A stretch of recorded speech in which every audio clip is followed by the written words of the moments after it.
Everybody, I'm really excited for today's episode because I know that Jim and I have gone back and forth for maybe a year and a half now. I don't even know, trying to work it out where we could get him on the Flower Podcast. Welcome, Jim. Well, thank you so much, Scott. It's a pleasure to be here.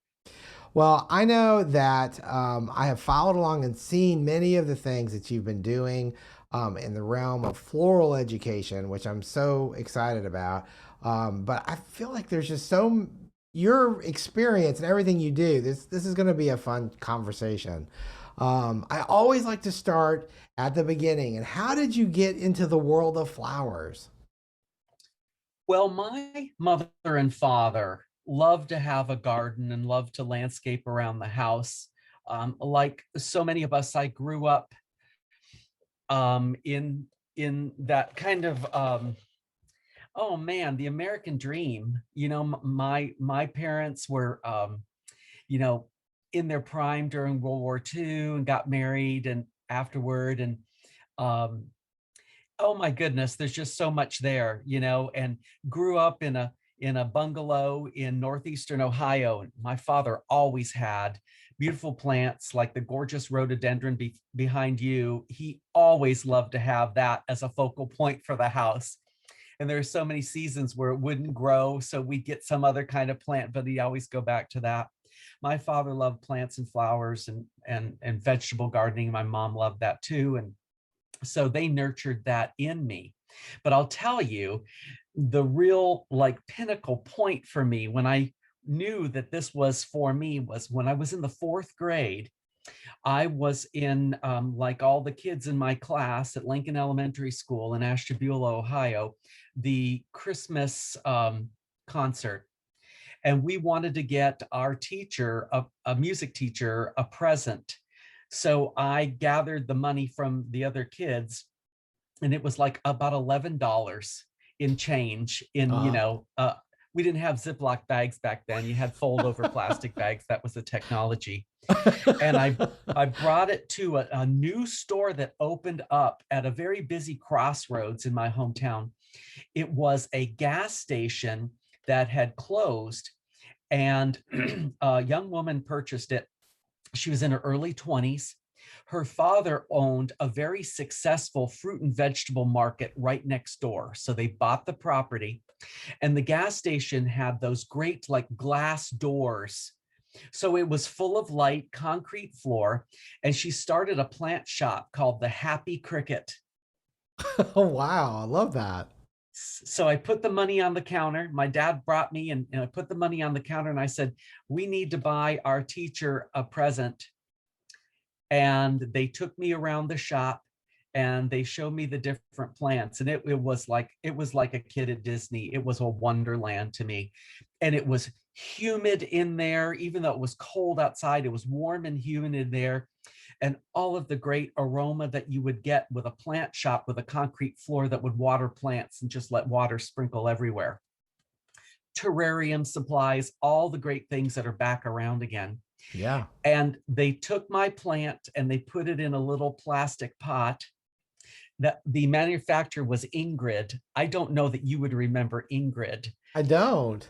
It was a sleek line of plastic molded pots. The silhouette was the same, but they accommodated like 4-inch, 6-inch, 8-inch pots. They were all the same. The only difference was the color: rust, off-white, fire engine.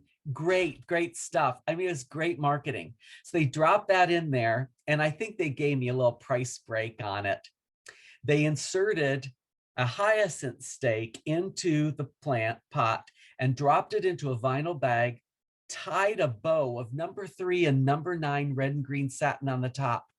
And it was, up to that point in time, the most beautiful thing I'd seen in the world. And I told them, I want to work here. And I remember saying that to them. And it was, when I say them, it was the owner, and she had a great, I say flower shop, but, retail plant shop, assistant. Her name is Connie, and her last name is Palm, if I could say that, because it works so well.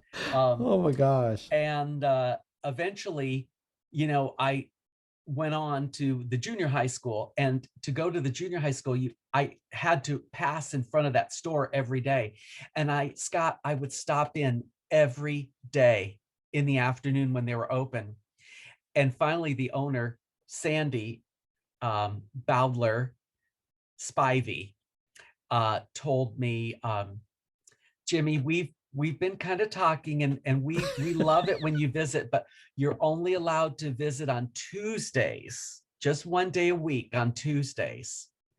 But eventually she hired me with a work permit when I was 15, and I used to wash. I would go in early in the morning on Saturdays before the store opened. I'd wash her Corvette. I think it was like a 75, 76 Corvette, pick up trash in the parking lot. And then by the time the store would open at like 9:30, my dad would come pick me up because I was done for the day. Oh my goodness.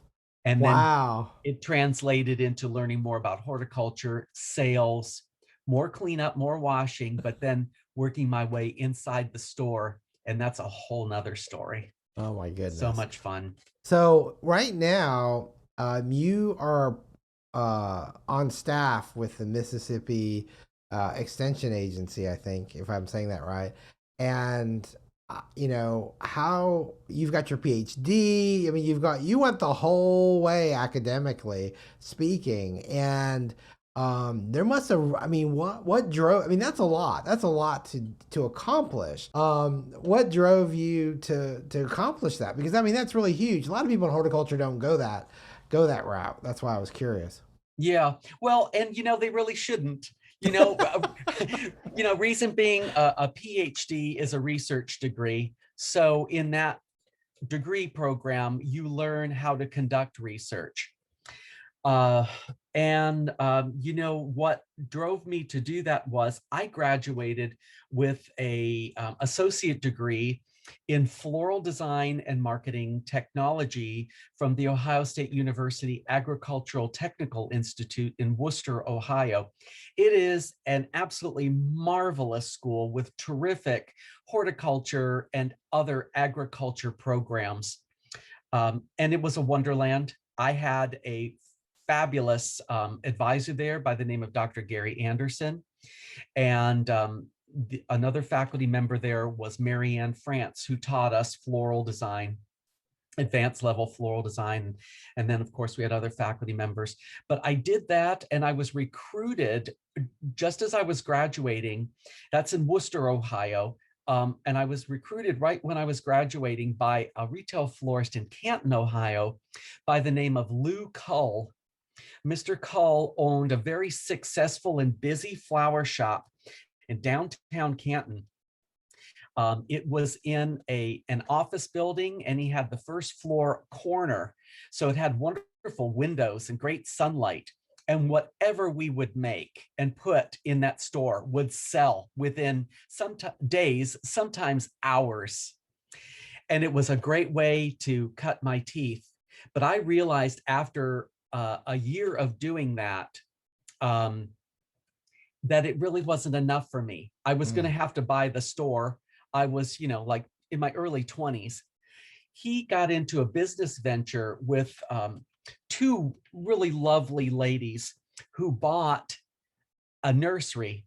And these ladies had retail backgrounds, big marketing and retail backgrounds, and excellent taste. And so they bought this nursery, and then they hired different people to run the departments. And they asked Mr. Cull if he would be a part of it. So it was a retail flower shop business within a garden center. And there were different SKUs that were sold in different ways, and a little, not without its complications. But like I said, within the first year of working there, I thought, unless I buy into the shop or start my own, that's about as high as I can go with this company. And I just really feel like I need more. And I've always loved and respected floristry, and it's a difficult, challenging profession, but there was just something there telling me that I just needed more. And I think a lot of it had to do with, I wanted to be in and amongst the cutting edge of floriculture and floral design as much as possible. And to me, that meant shows like the grand old style panel programs. You know, if I say a floral design panel show, no one knows what we're talking about anymore, because you just couldn't, you know, you can't fund that sort of thing. They were spectacular, and you would go and your mind would be exploding times 10 to take in everything you had seen for just one morning of something like that. Right, So right. I knew I wanted to be in the midst of all of that. And that's when I contacted Dr. Harry Tayama at the Ohio State University in Columbus and made an appointment with him and moved right on through the bachelor's and the master's degree, and then the doctoral degree. So my bachelor's and master's were from Ohio State University main campus in Columbus. And then my PhD is from Mississippi State University, the maroon and white. I loved being an alumnus of the Mississippi State, and I loved my time there. It was golden. That's incredible. Well, what was your PhD about? Well, my PhD wasn't in horticulture. I minored in horticulture. I selected agricultural and extension education as my area of study. And here I am, completely well suited, finally, That's for a amazing. job. That's Yeah, so great. not really kind of feeling like, you know, the square peg in the round hole. I really feel like I'm in my element in extension now. And my doctoral dissertation was on floral designs of the Victorian era. I started a project during my master's degree in history. I went back to work for a quarter with Dr. Anderson in Worcester because he was a floral design specialist. And I started this little program in floral design history because he was a historian himself. Is a historian himself. He and his wife had a gorgeous Victorian, Queen Anne Victorian and farm, growing the most magnificent lilies over the top of your head on their farm. Amazing. So I did that. And then when I went to Mississippi State to work on my doctorate, my advisor, Dr. Jackie Deeds, who is a magnificent woman, I told her, I said, "You're the Madeleine Albright of Mississippi State University." She just reminded me so much of her. And she said, "Let's talk about your dissertation topics." And I said, "Well, I did this thing looking at the educational value of putting yourself in a floral design competition. And we looked at all the ways floral design competitions could be judged and scored." And I said, "You know, I also have interest in this and that." And I said, "Oh, I also did this project on Victorian floral design." And she said, "Well, tell me more about that." And I said, "You know, this. And she said, "That's what you're doing." Well, it's funny you say that because we did an episode on Constance Spry. I think it was about a year ago now. Yeah, yes. It was one of my favorites. And you know, it was just so incredible. And it really made me look back and think about, you know, all this history. Like I think most people, you know, unless you really know what to look for, you know, what do you go looking for? And I'm just kind of curious, what, you know, were there any lessons that you kind of, I don't know. I'm just curious.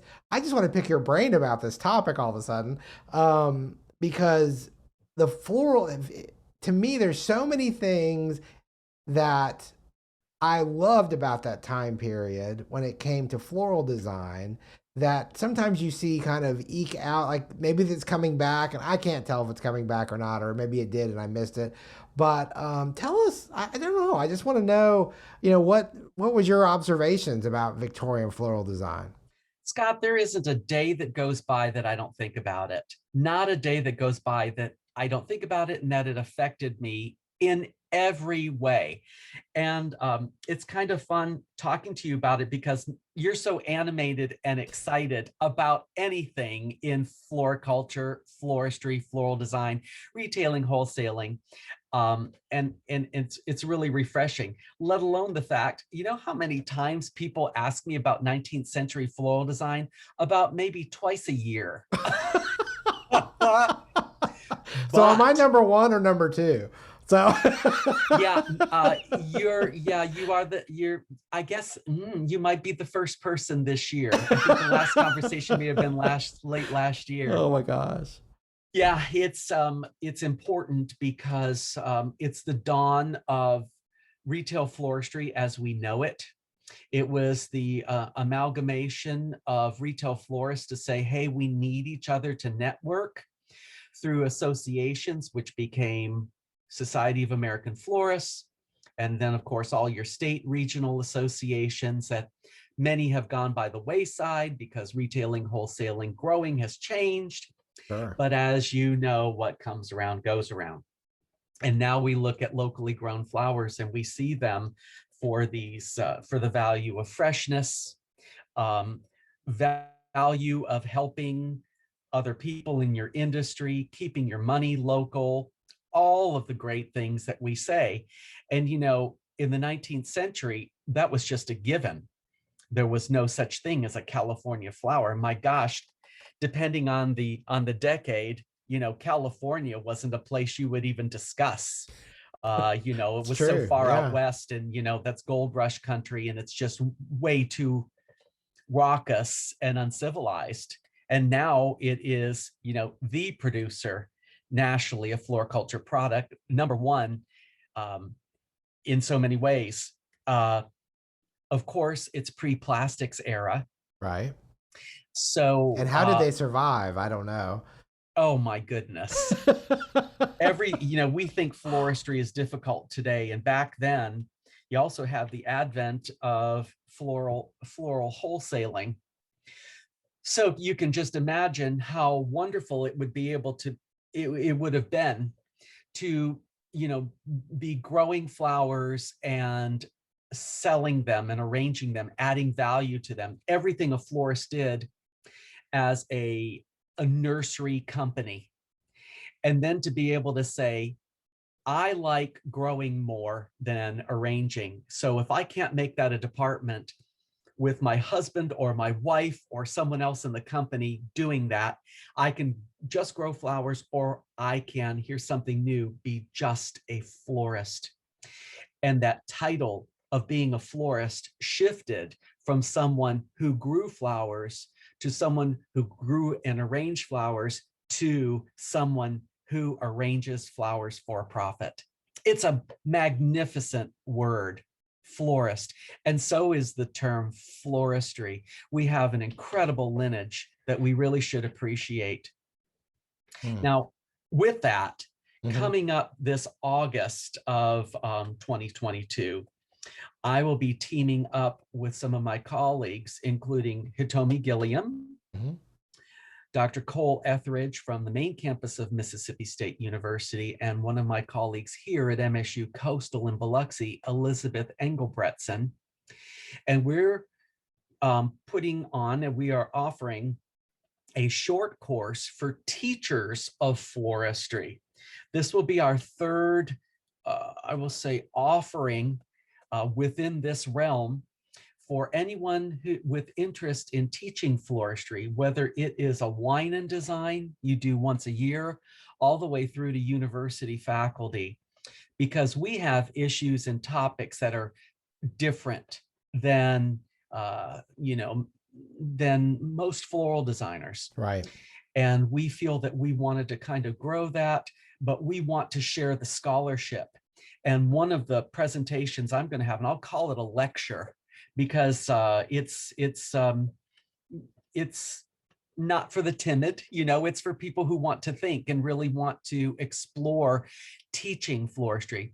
And one of the lectures that I'm going to give is about 19th century floral design mechanics, because they are to be reviewed again. Mm. Wow. I wish I could be a fly on the wall for that. That sounds really amazing. I, when I think back to, I mean, I don't know, my brain's just exploding with questions. There's so many angles. One of the things that I just think about as you talk about the history behind floristry and the evolution, if you will, of the flower shop and things. Having seen behind the scenes in some of in a classroom or two, I kind of wonder, at what point is there recertification for teaching or elevating these programs because you know things do change and things have changed so much just in the last 5 to 10 years, much less you go back 50 years or more. And you just think, how is this program that kind of a program? I guess maybe that's where I need to go with this. Well, uh, you know, um, let's look at the stakeholders that are involved.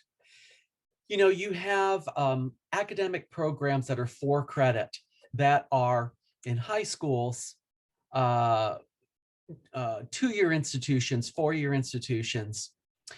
So you've got faculty who need to be aware and concerned. And I think a good measure of that would be any of the AIFD sanctioned schools that have active student chapters of the American Institute of Floral Designers, because they have to go through a semi-rigorous process to Yeah. become an SAIFD chapter. And I think right there, that's the sign of a good school where floristry is taught. That's something to look for. Um, then you also kind of look at the student as the buyer of the education. Now, students, I think today are probably overall more savvy about what they want to learn and what they're studying, because they know that their career is going to, that their education is going to have to translate to a career, whether it's something they do for the rest of their lives or not. But they know that they're more dependent on it. It's not just education for education's sake always. So similarly, the student, no matter what their age, if they're a traditional student, um, high school, college, or a non-traditional student, especially those non-traditional students really need to be aware of the education that they're purchasing and ask questions, particularly if it's not in the write-up, if they, if it, and course descriptions, curriculum descriptions, so on and so forth.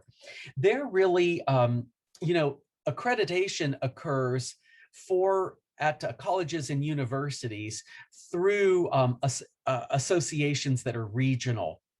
But when those regional programs go on, they tend to look at, does the course have a syllabus? Does it have a professor who is fully degreed and or has association memberships? They look for all that kind of stuff. But like if I was as a floral specialist in extension, if I was reviewing a curriculum in agriculture, it surely shouldn't be poultry science, because I don't know anything about that. But I would know to look for, well, is this person fully degreed? Are they publishing? All the kind of things that are around teaching and maybe don't have anything at all to do with, are your students learning all of the different forms of mechanics these days, whether it's phenolic foam, trimer foam, chicken wire, corkscrew willow, kubari, and everything else. So this discussion and this whole program came from a conversation I had with Hitomi. And, we all love Hitomi for a myriad of reasons. Yes. Number one, she's an incredible talent, unlike anyone else I know. She's this salvo artist who translates sculpture to floristry and always comes up with new things. Plus, she's a huge risk taker. That's another incredible thing about her. She will show floral designs that the average florist couldn't sell. but puts in that florist who will give her a minute and listen, the idea of, I better listen to this lady because I think this might be coming down the pike and it could help me. Yes. And her work is just drop dead gorgeous consistently. But this discussion about being a risk taker, I brought this up to her at AIFD a couple of years ago. So it was like maybe 2016 roughly. And I said, I think that there's some room for us to help the teachers of floral design because things are changing so much, it's hard to get grasp of it. And when you teach something, you can't teach everything because the time you're with your student is finite and the attention spans are finite. If it's a baccalaureate degree program, you're going to meet with them 1 hour, 2 hour, 4 hours a week, whatever the time is. And when it's time to go, everybody's out the door because of other responsibilities. So how can you make what you're teaching relevant for them for where we are in 2022 and where we're going to be in 25 or where they're going to be in 30 or 40? How do you help them to prepare for where the floral industry is going to go? Well, I think it all starts off with it's intrinsic to human needs to want plants and flowers around you. Yes. So how are you going to facilitate that? How are you going to generate revenue and a profit from it? How are you going to sustain a floral design business in the future? And I think it's really exciting and bright. I love seeing all of the things that are going on now and people being so conscious about where their flowers come from, growing flowers, growing their foliage, finally getting the gumption and making the time to sticking all that corkscrew willow you've been rooting in the window in the ground and harvesting from it. It's addictive. It is. It really is. And unless you've done it, you don't realize how addictive it can be, whether it's a seed or a cutting or whatever it is. I think I couldn't agree more. One of the things I think about when I hear you talking about all that, I think about, you are developing curriculum, or not curriculum, but you're doing research and you're innovating for both the cut flower side of things, like growing, and also the floral design, which I don't want to leave one of these areas out because they're both so important. So how are you involved and what are you doing as far as actual cut production? Because I imagine it's kind of hard to grow some things down where you are there on the southern coast. Yes, of course, climate and geography, all of that has so much to do with it. You know, so my programs, are sort of got some definition, but it took me about 12 months in the job to kind of see where the need is. And that's natural to extension. You find the need and then you answer the need. What does Frankie Shelton always say to us in her floral design?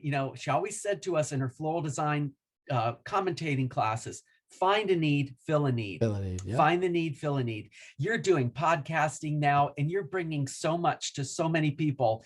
It's really incredible. Thank you. And similarly, I started off in this area where there aren't any precedents. There aren't precedents in floral. I don't call what I do necessarily always floriculture because people tend to pigeonhole that as meaning like, soil fertility and, fertilizer regimens and new Greenhouse cultivars. management. Yeah. Right. And, I want to be able to take a stand that floral design, floristry, floral, those are three different things and they're all part of floriculture.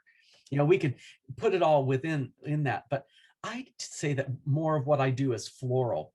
So that being said, I've learned in this job to help anyone who is interested in growing cut flowers, particularly on the commercial side. Right. Then they start coming into my purview. If they want to grow flowers at home as ornamentals in the yard and garden, that's my colleague in the office next door, Dr. Gary Bachman, who's got this fabulous program called Southern Gardening. But when they start talking about it for a profit, now they're in my territory. And I bring my expertise from my years of floral retailing, education, and connectivity within the industry to help them solve the myriad of questions they're going to have, because it all starts off with somebody walking up to me at a presentation, whether it's a garden club, a professional florist event, a farmer's market. I do all of that, both in state and out of state. And people will say to me, I've got an acre of land. And sometimes it's like, I've got a half acre. Or people say like, I have 47 acres. I've got 7,000 acres, whatever it is. And they'll say, and I want to.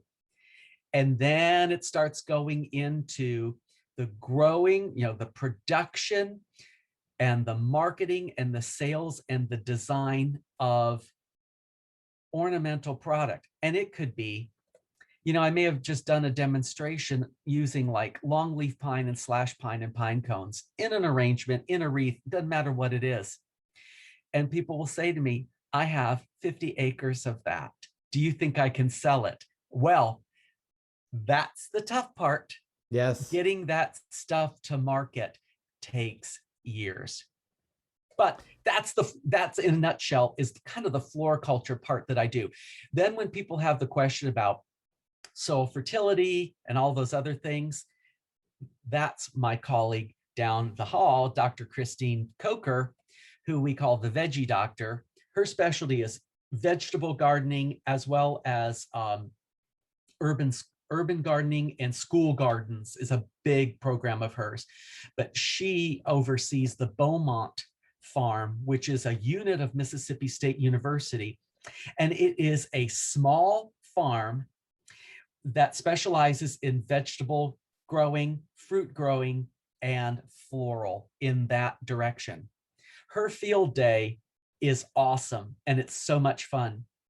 We also have a farm in South Mississippi in Poplarville called the South Mississippi Branch Experiment Station. So we share facility, Mississippi State University shares a facility with the USDA, and it's all ornamental horticulture. So I've moved a lot of the work that I do in terms of growing flowers from our Biloxi location to Poplarville, which is an hour north.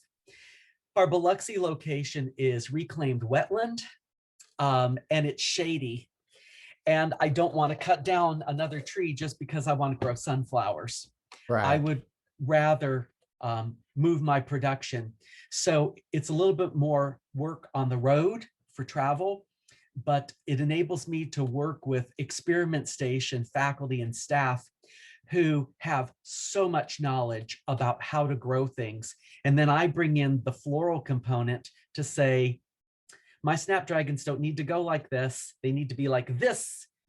I need straight stems, and it's much too late for us to grow stock now.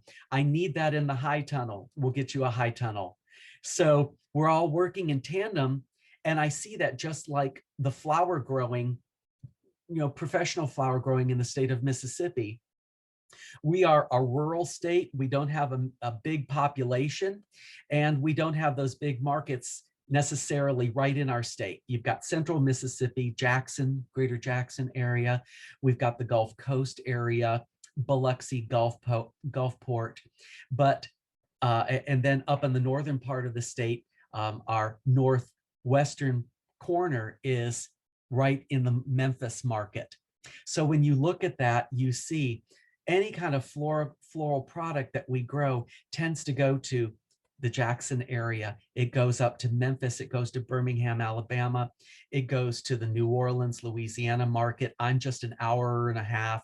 I'm 80 minutes away from New Orleans and Mobile. So we've got all of these markets around us, which gave me the idea that Mississippi, to me, as a floral specialist, is a big green garden. our winters are mild. And in my first year of floriculture production here, I grew the most beautiful stock I had ever seen as a retail florist, been designing professionally since 1979. And to think that I had a hand in it made me just sit down on the ground for a minute and look at it and take a bunch of pictures and think, this is a moment I think I'll never forget, that When was this that? all really happened. Pre-pandemic, so like about maybe 3-4 years ago. Okay, because I think I saw, because did you post that on social media? Yes. Yes, I think I remember that. And I was like, and it was amazing stock. And I was like, wow. I mean, because you don't think of that region of the country for growing a lot of flowers just because of the heat, the insect pressure, the humidity. You don't have any, nighttime temperatures. The plants get no rest at all, other than some darkness. But there's just so many things like that going on. And so that's really exciting to hear, the innovations happening in that regard. And you're right though. You think the way you can distribute flowers into these other cities, and produce them, that's really really cool. So what trends are you seeing as with flower farmers? Like, are you seeing a big influx of flower farming, like growing, like the numbers of people producing flowers in Mississippi? I wish I could say that it was growing more quickly in numbers. Um, it's increasing, but it's incredibly slow. Again, that's the question that we ask people when they say, I'm interested in growing flowers. The first thing I ask them about is, where are your markets? It has nothing to do with production. Who are you going to sell to? And our folks, that's going to be a big issue with them. But I think the sophistication is growing, that they know you can't just grow flowers and go to a farmer's market. A farmer's market is a great way to introduce your product to the marketplace, but unless it's really profitable, you need to move out of that and get to the retailers, the wholesalers, specialize, find out where they're going to go, and get it to the market where you make the most amount of money. So that being said, what are some of the trends? We started a project. We're in our third year of it, and we call it our dried flower project. I'm really interested in the types of flowers, and we floral designers, we wholesalers, we flower growers, we know what they are, that look good in their fresh state as well as their dried state. Because I'm thinking, if I'm a micro farm flower grower, everything that I do, if it's just me and maybe one part-time person now and then, everything that I do needs to be streamlined and easy, and I need to be able to maximize my products. So that being said, what are some of the hot flowers now that last forever? Dried flowers. So I'm looking, we've been growing cut flowers that look good in their fresh state as well as in their dried state.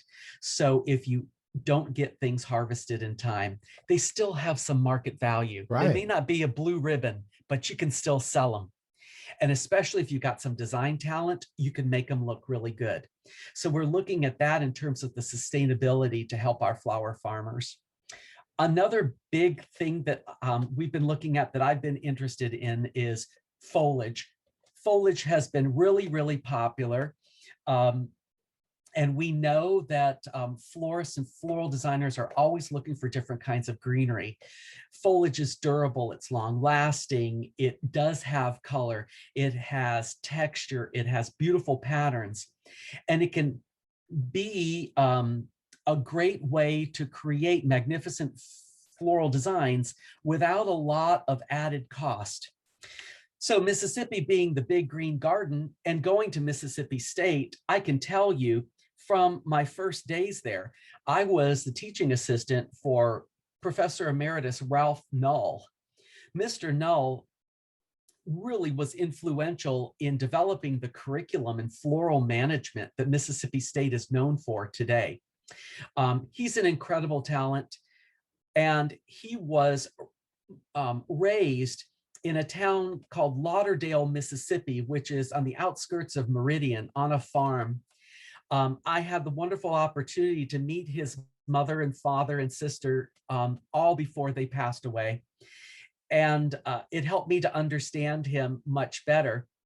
he developed a style of floral design, which he referred to as creative naturalism. Oh, I like Creative that. naturalism, yes, it's got words in there that are really beautiful and evocative to us. And we would get into these discussions. My being his TA was really wonderful. It was the last year he was on faculty at State before he retired. And we would go and he would teach a class, and his lectures and demonstrations were world frickin' class. I mean, I'd be sitting in the back of the classroom just like melted butter on the floor. And I would tell the undergrads in that class, you have no idea how wonderful this man is. And I think I even interrupted one of his closures one day to tell the class that, Wow. you really have no idea how incredible this is. So Mr. Null and I would get in these, he teach a class, then we go have a cup of coffee in the little bakery on MSU campus. And I would say, like, this is just so much to digest. Creative naturalism is taking a percentage of the floral design that you create, a percentage of it is from collected materials from outside. Connie Spry did it, and she's documented for doing it. And a lot of other folks did it before her and after her. But Ralph sort of put this term to it. And he also applied his style, and he applied the Deep South floral materials that we find ornamental, whether it's wild invasive materials all the way through to cultivated materials from another country, things that came from the yard and garden, the roadside, what have you. And I said to him, you're using Johnson grass, you're using rattan vines spun up in this. It has 3 commercial flowers in it, but it takes up a 36 by 36 by 36 cube, and it's stunning. I said to him, where did this come from? And he's listening to me and he's getting intensively into it. I could still see his face. And he looked at me, he said, we were poor. We were poor. We didn't have the lab fees that you all have today that keep on rising every few years. We had to make something beautiful from nothing. And to me, that sounds like every day in the flower shop. You can have $250 for a retail floral arrangement for a sympathy occasion or a birthday or what have you, and it's still not enough money. We're always poor to make every arrangement. Wow. That's really true. And it drives so much of our industry, that thinking really that it's never enough, right? I mean, from everything that we do. Um, Gosh, there's just a lot there to unpack actually. Um I I feel like so much uh of what we do now as an industry, because of social media mostly, we're always after that big gold nugget, that big cafe au lait dahlia, that big, some rose that's like unattainable almost. And it isn't about cost as much, or we're obsessed or driven by these very rare or hard to find flowers. And to be able to settle for, and settle, I don't mean that negatively, but like you are taking the time to find the beauty in what you do have and making that work. And to me, I'm always amazed at how creative people sometimes struggle with that. Do you find that to be true? You know what I'm saying? Yes. Oh my gosh. When you said cafe au lait dahlia, I wanted to just upchuck. And the reason is I don't like popular flowers at all. I never did. And I don't know if it's because, I was picked on in high school, and I wasn't the popular kid, all that stuff. I don't like popular flowers because I guess, and I have a problem with it because I don't understand why. And I can tell you about dahlias.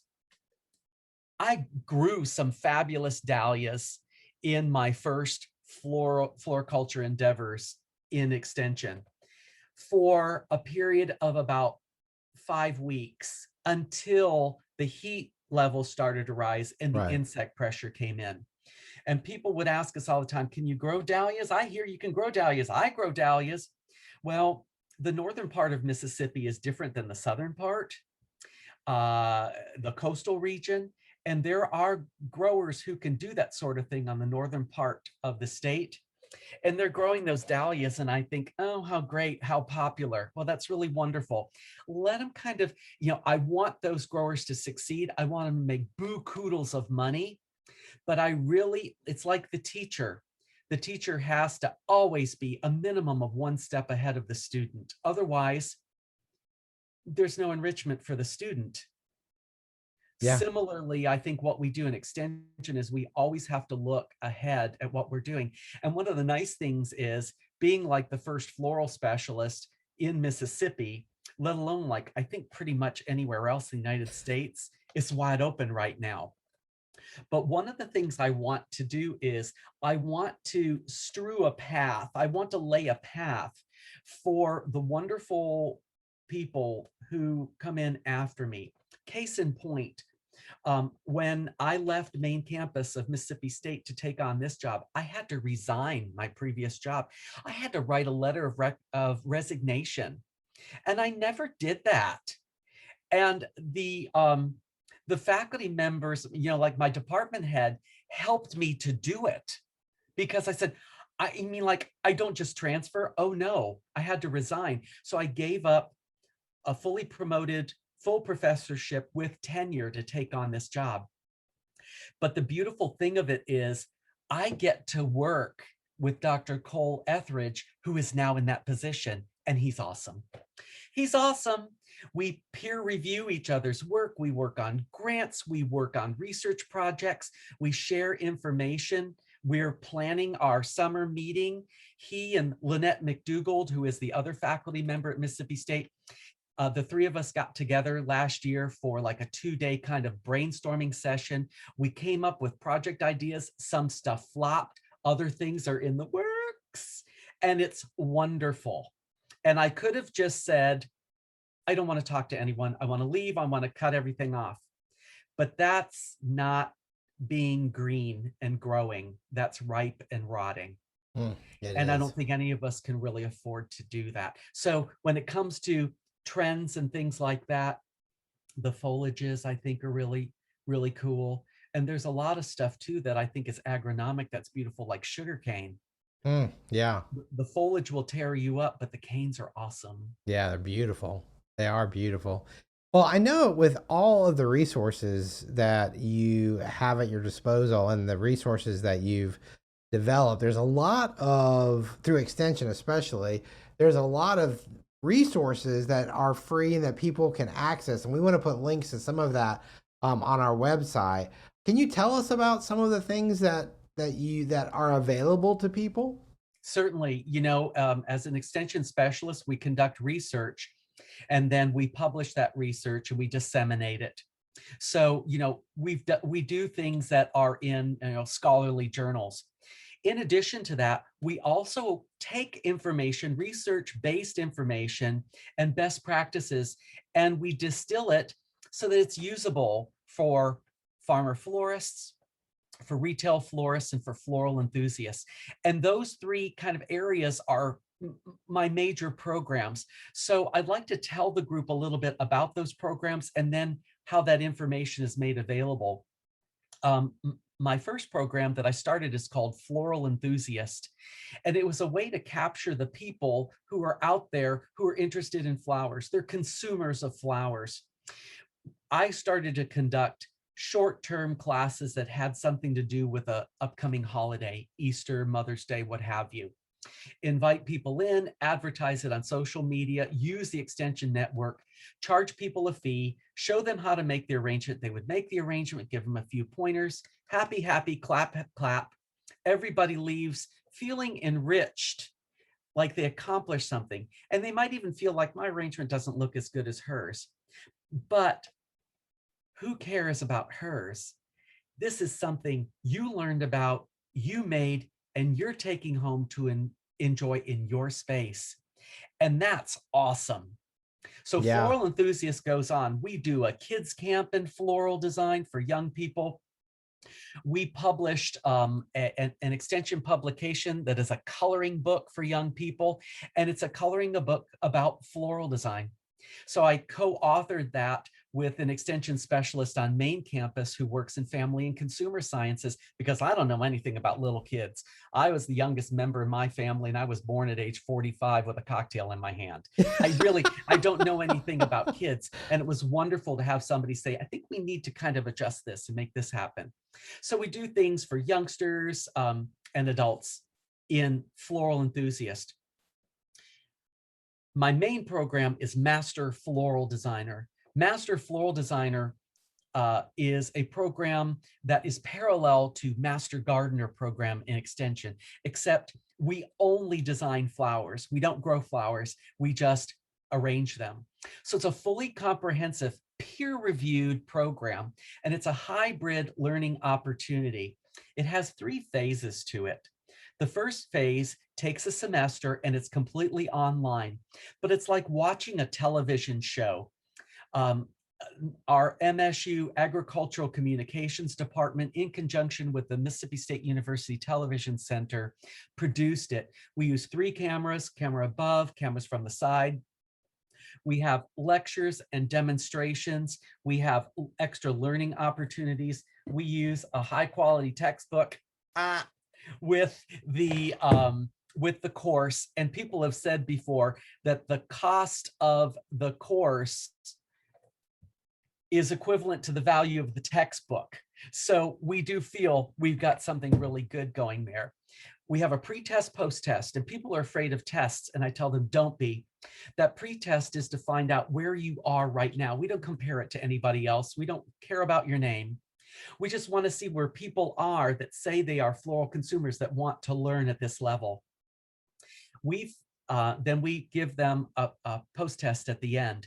We found that learning increases are hovering around 50 to 55% increase from the start to finish, just on floral design theory. So it's care and handling, it's design principles, design elements, and a lot of how-tos.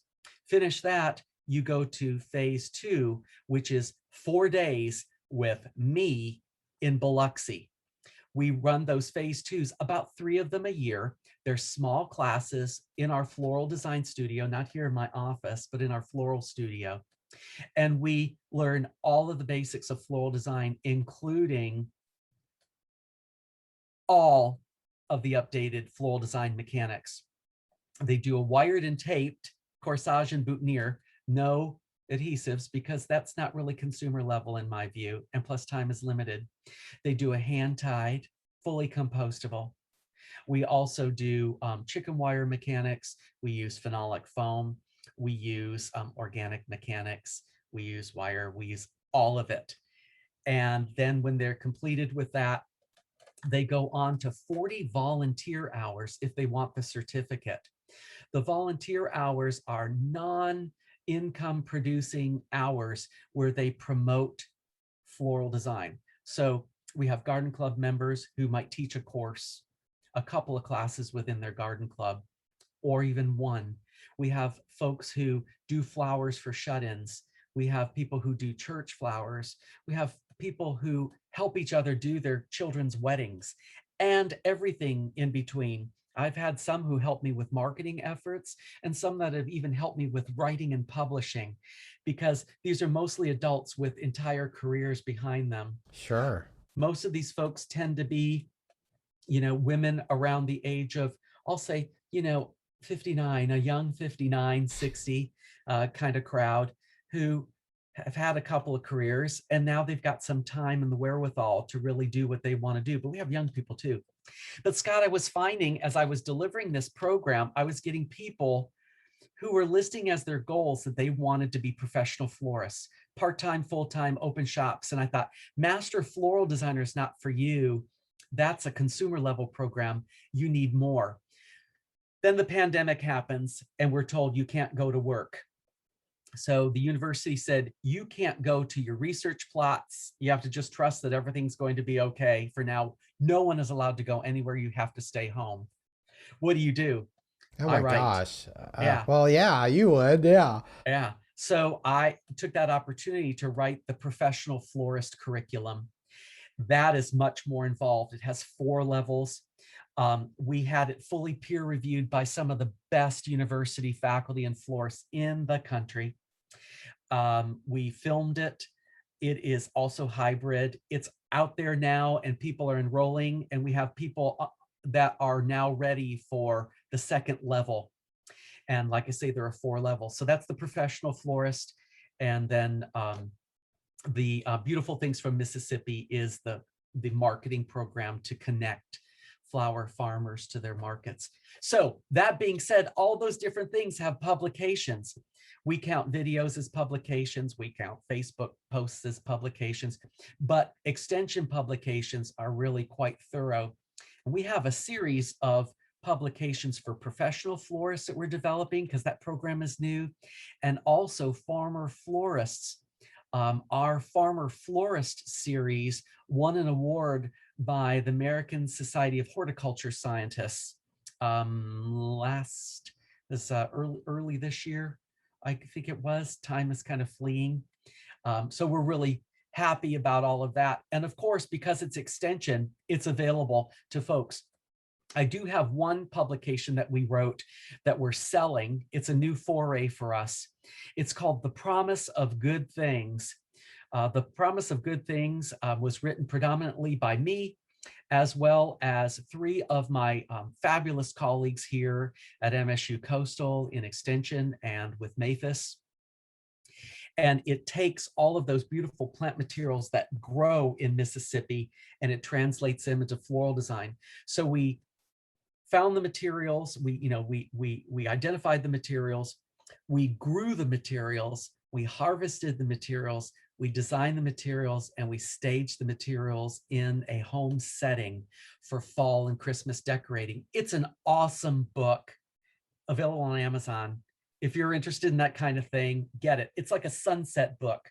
So it's really written for consumers, but there's a lot of ID and information in there to help retailers as well.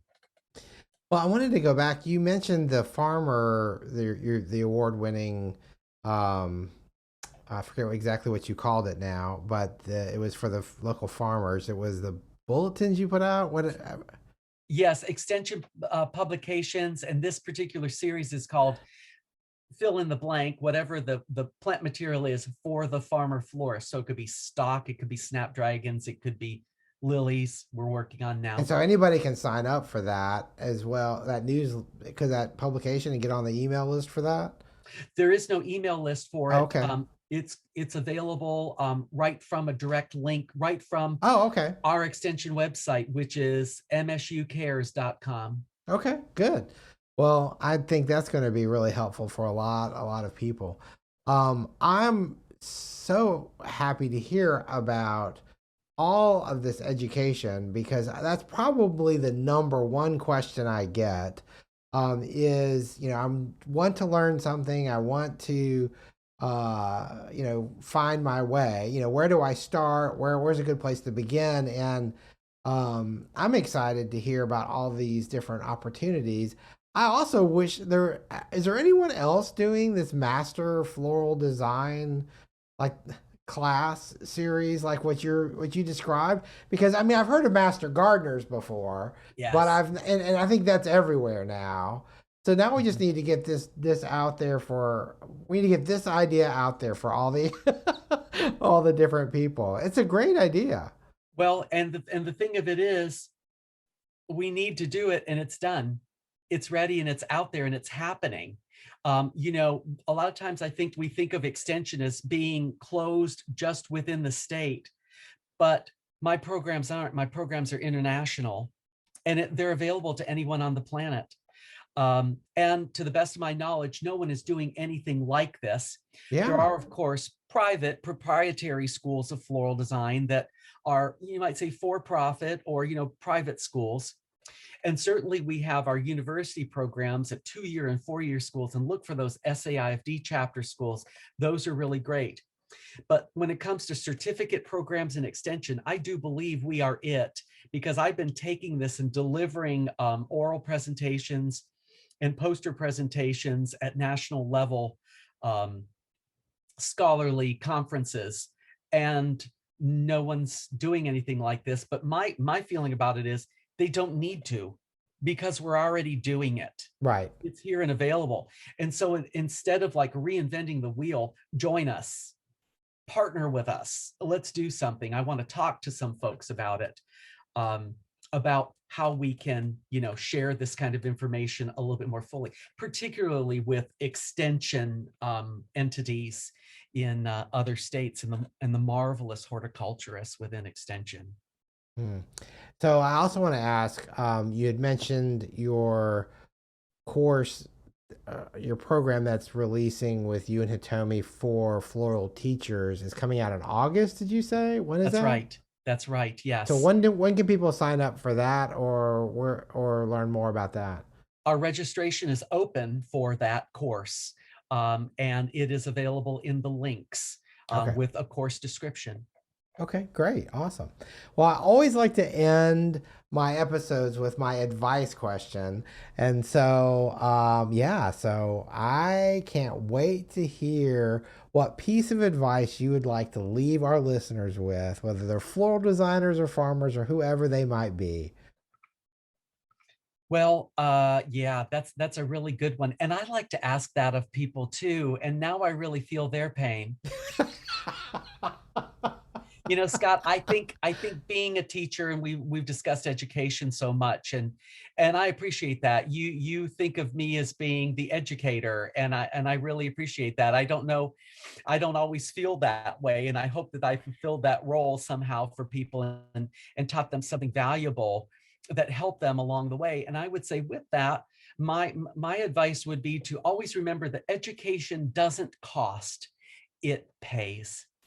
Whether you are a retail florist, a floral enthusiast, a master floral designer, you're trying to figure out your way, invest the time and money as best as you can at this time to get a foothold.